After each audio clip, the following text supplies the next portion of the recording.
అండి చూస్తున్నారు కదా, ఈ క్యూట్ లెహంగా 4 ఇయర్స్ పాపకి స్టిచ్ చేశాను. ఇది ఆర్గాన్జా ఫ్యాబ్రిక్. దీనిపైన ఫ్లవర్ బూటీస్ ఆల్ ఓవర్ వచ్చాయి. బాటంలో మనకి కంచిపట్టు బార్డర్ వచ్చింది. దీన్ని నేను ఇలా ఐరన్ ప్లీట్స్తో స్మాల్ ఫ్రిల్స్తో ఇలా స్టిచ్ చేశాను. సైడ్కి జిప్ వస్తుంది అండ్ అడ్జస్ట్మెంట్స్ హుక్స్ కూడా ఉంటాయి. బ్లౌజ్ నేను కాంట్రాస్ట్లో తీసుకున్నాను. మగ్గం వర్క్ విత్ కట్ వర్క్ వచ్చిన ఫ్యాబ్రిక్ తీసుకున్నాను. ఫ్యాబ్రిక్కి వన్ సైడ్ ఇలా వర్క్ వచ్చింది. దీన్ని నేను స్లీవ్స్ అండ్ బ్లౌజ్ బాటంలో యూజ్ చేశాను. Front round neck with cut work and back side V neck with డోరీస్ పెట్టాను.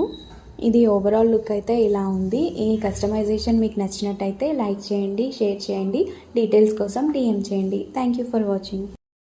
అండి చూస్తున్నారు కదా, ఈ క్యూట్ లెహంగా 4 ఇయర్స్ పాపకి స్టిచ్ చేశాను. ఇది ఆర్గాన్జా ఫ్యాబ్రిక్. దీనిపైన ఫ్లవర్ బూటీస్ ఆల్ ఓవర్ వచ్చాయి. బాటంలో మనకి కంచిపట్టు బార్డర్ వచ్చింది. దీన్ని నేను ఇలా ఐరన్ ప్లీట్స్తో స్మాల్ ఫ్రిల్స్తో ఇలా స్టిచ్ చేశాను. సైడ్కి జిప్ వస్తుంది అండ్ అడ్జస్ట్మెంట్స్ హుక్స్ కూడా ఉంటాయి.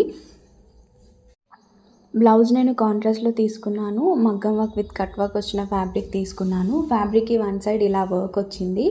దీన్ని నేను స్లీవ్స్ అండ్ బ్లౌజ్ బాటంలో యూజ్ చేశాను.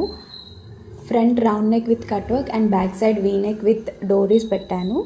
ఇది ఓవరాల్ లుక్ అయితే ఇలా ఉంది. ఈ కస్టమైజేషన్ మీకు నచ్చినట్టయితే లైక్ చేయండి, షేర్ చేయండి. డీటెయిల్స్ కోసం DM చేయండి. Thank you for watching.